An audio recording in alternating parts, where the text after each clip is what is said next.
샬롬. 류 선생의 구속사 전공 말씀, 유도순 목사님의 신구약 성경 파노라마를 낭독하는 시간입니다.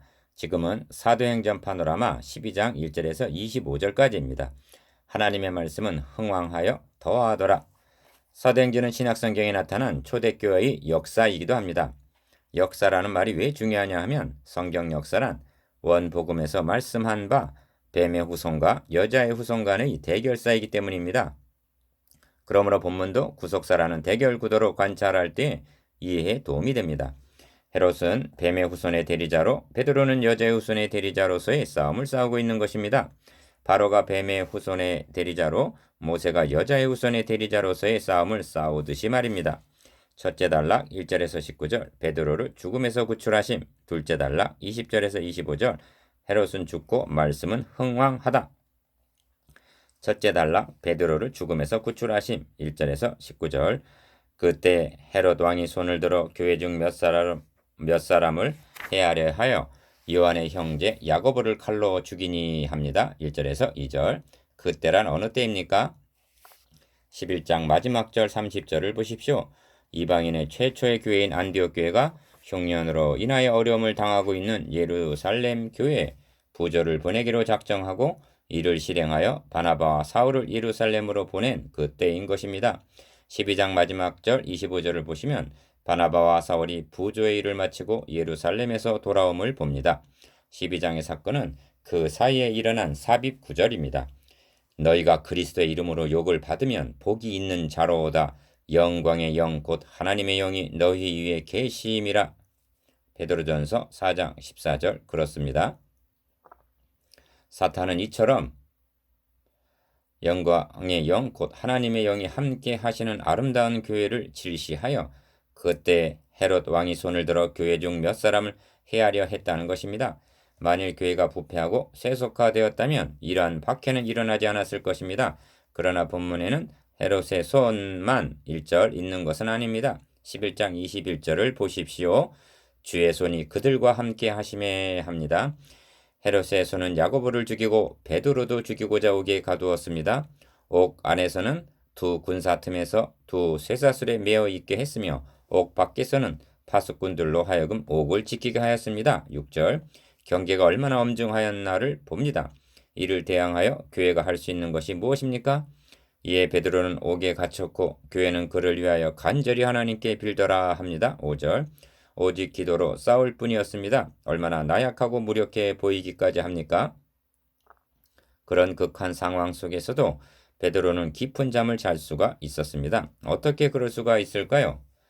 내가 누워 자고 깨었으니 여호와께서 나를 붙드심이로다.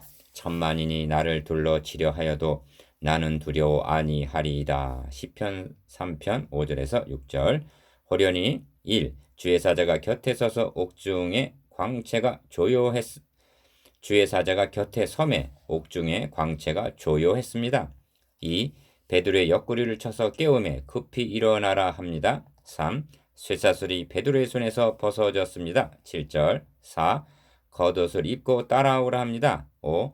첫째와 둘째 파수를 지나 성으로 통하는 쇠문에 이릅니다. 6. 문이 저절로 열립니다. 10절 이에 베드로가 정신이 나서 가로되 내가 이제야 참으로 주께서 그의 천사를 보내어 나를 헤롯의 손과 유다 백성의 모든 기대에서 벗어나게 하신 줄 알겠노라고 고백합니다. 11절 그렇습니다.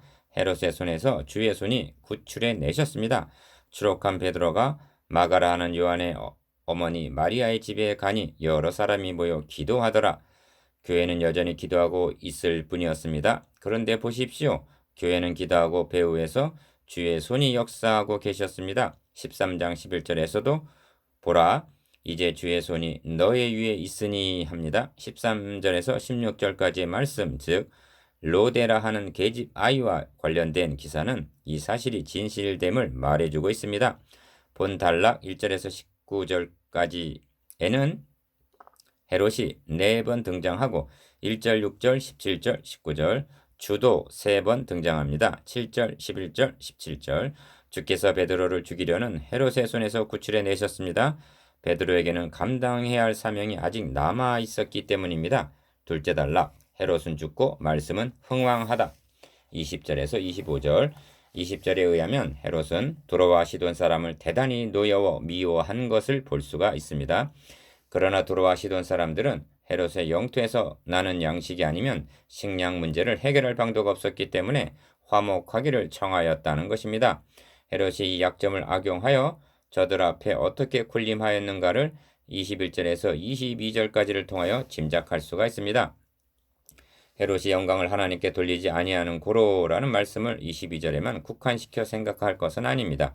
12장 전체와 결부하여 보아야만 할 것입니다. 즉 헤롯의 아나무인격인 악이 교회를 향해서는 잔멸하려 하였고 두로와 시돈을 향해서는 오만하였습니다. 그의 악이 가득 찼다는 것입니다. 동일한 고사를 다니엘서 5장에서 보는 바입니다. 벨사살 왕이 하나님 앞에 방자히 행했습니다. 예루살렘 성전에서 취하여 온 금은 기명에 술을 담아 마시면서 바벨론의 신들을 찬양했던 것입니다. 그때 손가락이 나타나 벽에 글자를 썼습니다. 메네 데겔 우바르신 세어보고 달아봄에 부족하여 가른다. 그날 밤에 벨사살이 죽임을 당했습니다. 주의 사자가 곧 친히 충이 먹어 죽으니라. 23절.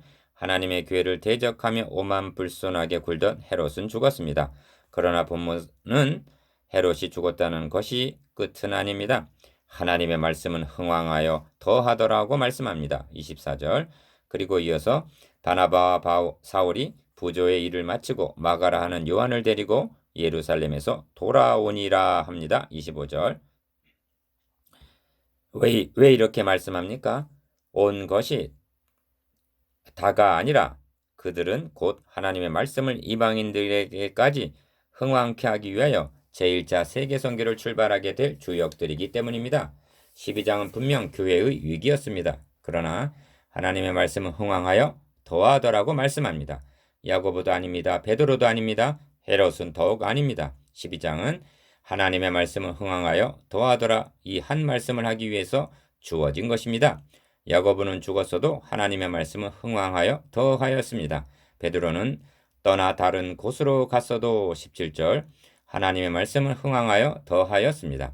우리는 다음 장에서 하나님의 말씀이 어떻게 흥왕하여 더해가는가를 보게 될 것입니다.